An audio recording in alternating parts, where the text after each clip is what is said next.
I'm Juliet, once a girl who lived wholeheartedly for love, someone who believed it could conquer any challenge or prejudice.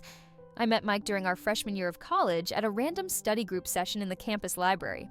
He was a tall, lanky guy back then, with slightly messy hair, always carrying a small notebook where he'd jot down the business ideas he was dreaming up.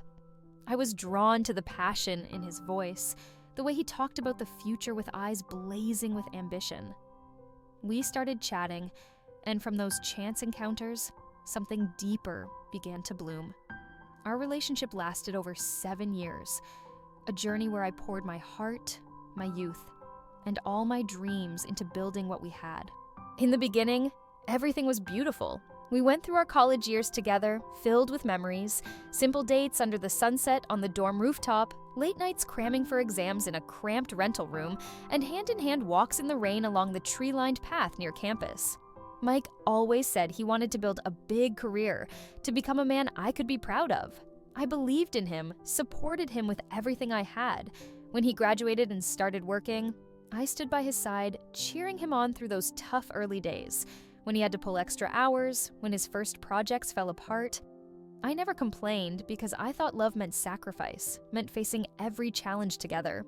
As time passed, Mike changed. From a dreamy college student, he gradually transformed into a successful man, the CEO of a big company. He started wearing expensive suits, sporting designer watches, and carrying a sharp, cold glint of ambition in his eyes. His work grew increasingly demanding: late-night meetings, weekly business trips, and connections he called bridges to the future. He'd come home late, sometimes only managing to scarf down the dinner I'd prepared before retreating to his study to tackle more emails. I still tried to keep the warmth alive in our relationship, even though at times he felt distant. I told myself he was doing it all for our future, and that I just needed to be patient. Meanwhile, I remained just an ordinary employee, working at a small office with a modest salary that covered the bills. I handled administrative tasks at a mid-sized company, repetitive work with spreadsheets, paperwork, and meetings that didn't carry much weight. I wasn't overly focused on my career, not because I lacked ability or ambition, but because I wanted to be there for Mike. I liked coming home early, heading to the kitchen to cook the dinners he loved: medium-rare grilled steak, seafood pasta, or even a simple bowl of hot veggie soup he once said reminded him of his childhood. I'd wash his clothes, keep the house tidy, and always be ready to listen when he talked about the pressures of his job, even if sometimes he'd only say a few words before going quiet. I thought that was how to keep our love strong, that my sacrifices would mean something to him. I didn't ask for much, just for him to stay by my side, to look at me with even a hint of the warmth from those early days.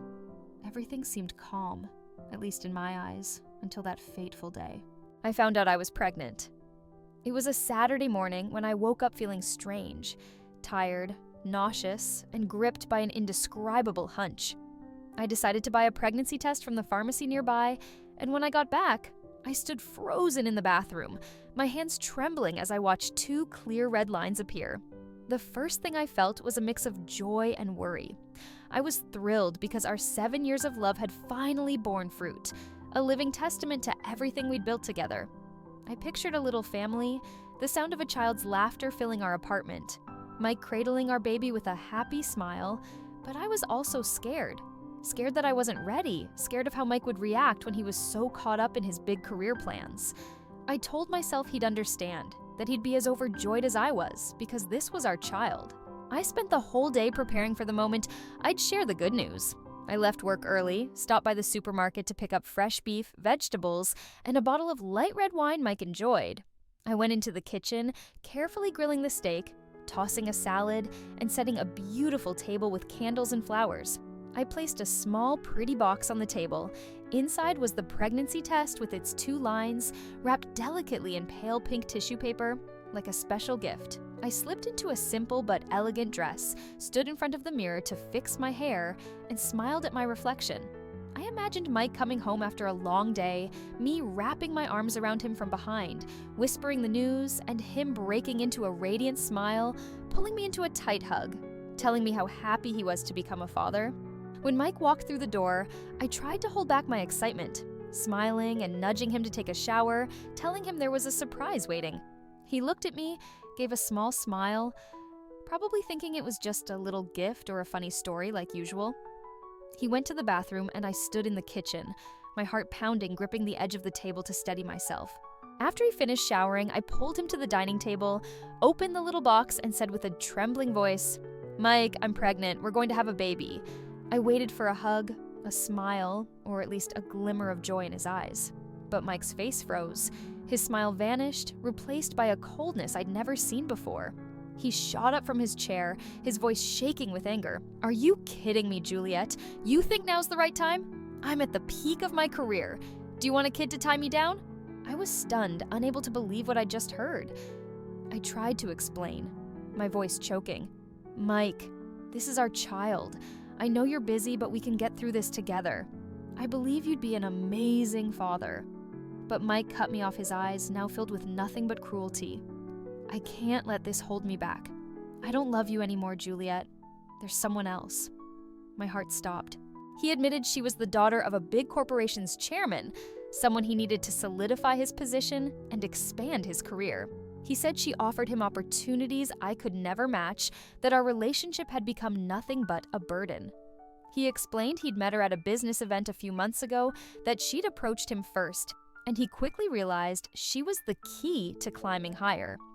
I sat there, hands covering my face, tears streaming endlessly, while Mike stood up coldly, grabbed a suitcase from the closet, and started packing his things. I asked him, my voice breaking, "What were the past 7 years to you, Mike? Everything I did for you, didn't you feel any of it?" He paused for a second, looking at me, but there wasn't a trace of regret in his eyes.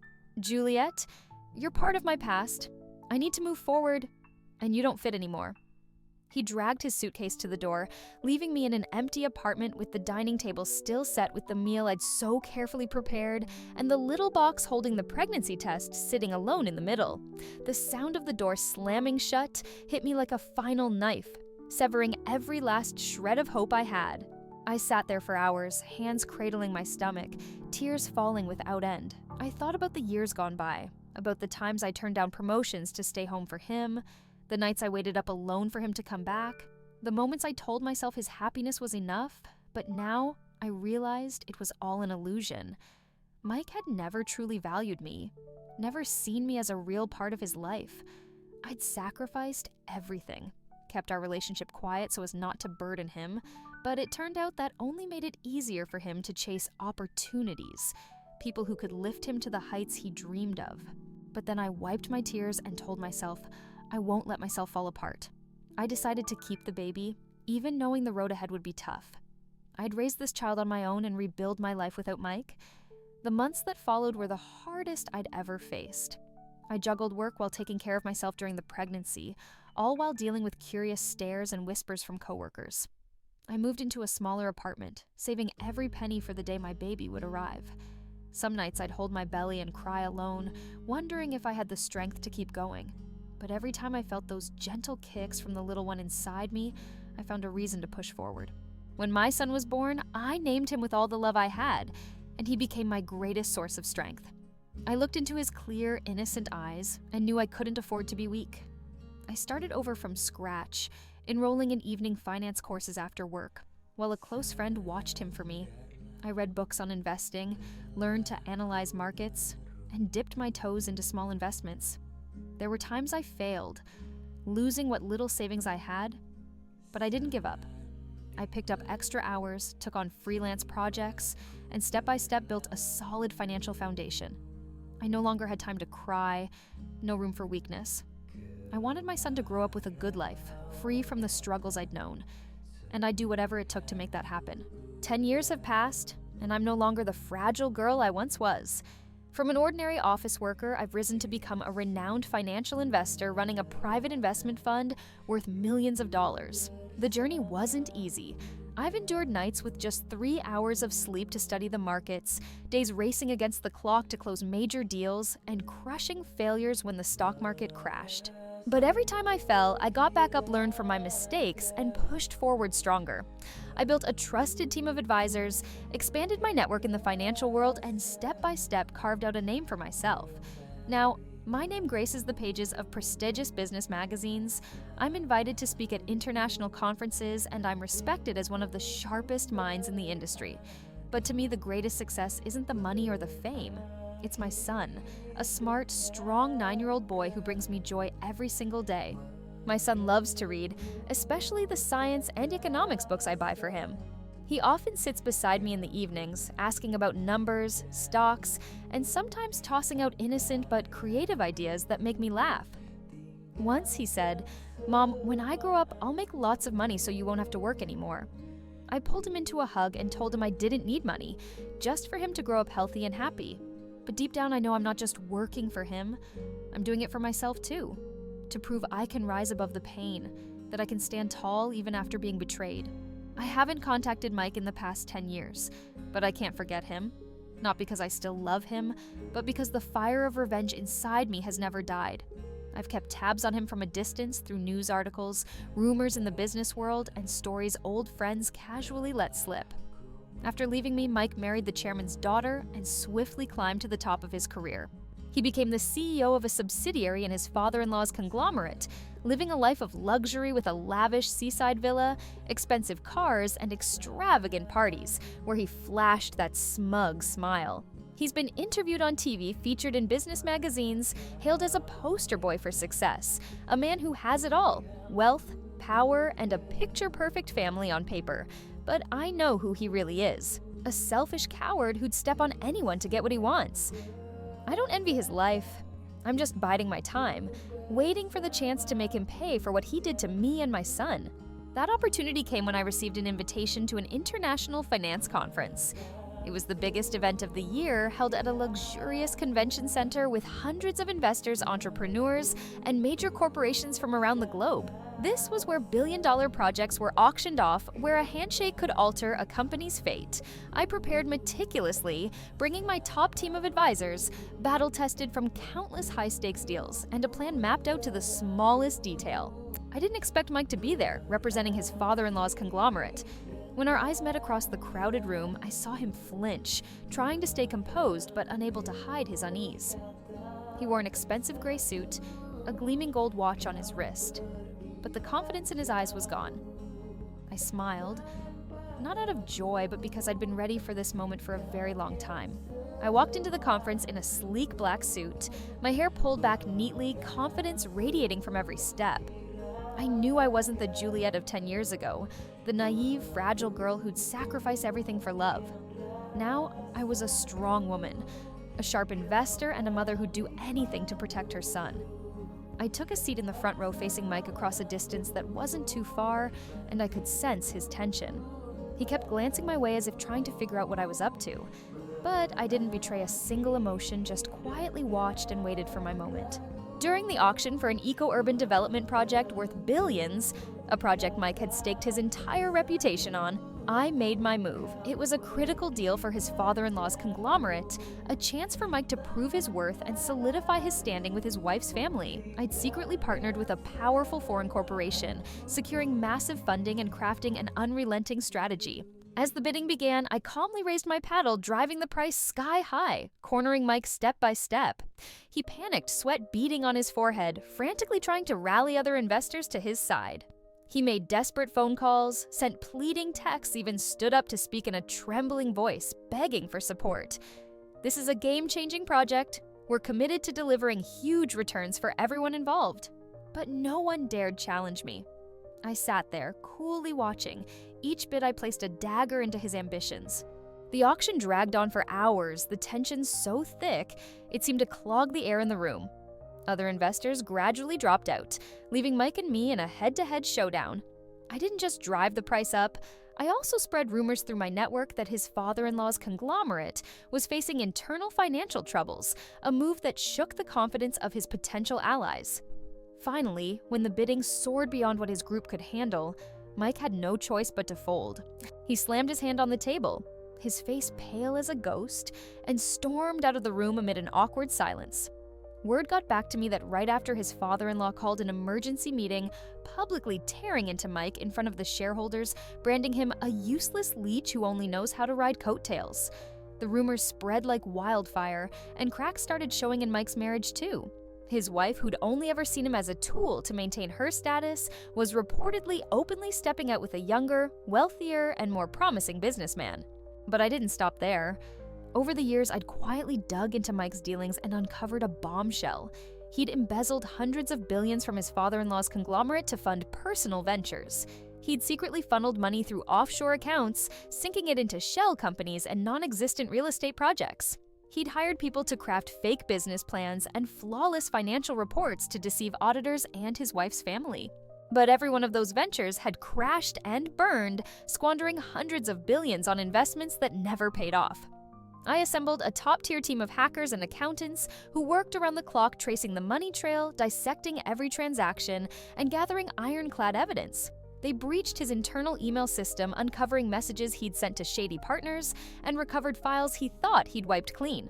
When everything was ready, I sent the full dossier to Mike's father-in-law under the guise of an anonymous friend, along with a short note. "Take a look at what the man you chose has done to your empire." I didn't sign it, leaving no trace back to me, but I knew the evidence was enough to trigger an earthquake. The outcome was as expected. Mike was indicted for embezzlement and financial fraud. His father-in-law's conglomerate plunged into a severe crisis, its stock plummeting uncontrollably, and major partners pulled out one by one. Mike was arrested right in his office in full view of dozens of employees who once admired him. Photos of him in handcuffs, head bowed as he was led out of the building, were snapped by reporters and splashed across every news outlet. From a celebrated success story, Mike became the poster child for a fall from grace, a target of scorn and ridicule. I visited Mike once while he was in custody. I stood before the bars, looking at the man who'd once been so arrogant.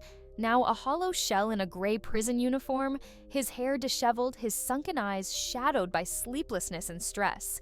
He looked up at me, his gaze a mix of shock and despair.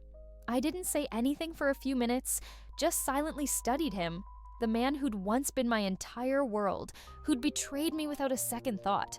Finally, I spoke, my voice icy. "You chose your career over me and our child. What do you have left now, Mike?" He didn't answer, just lowered his head, tears dripping onto the cold floor. I saw his hands tremble, as if he wanted to say something but couldn't find the words.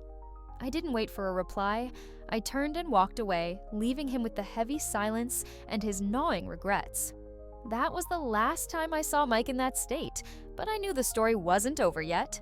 Mike's trial was a seismic event, broadcast live and gripping the nation's attention.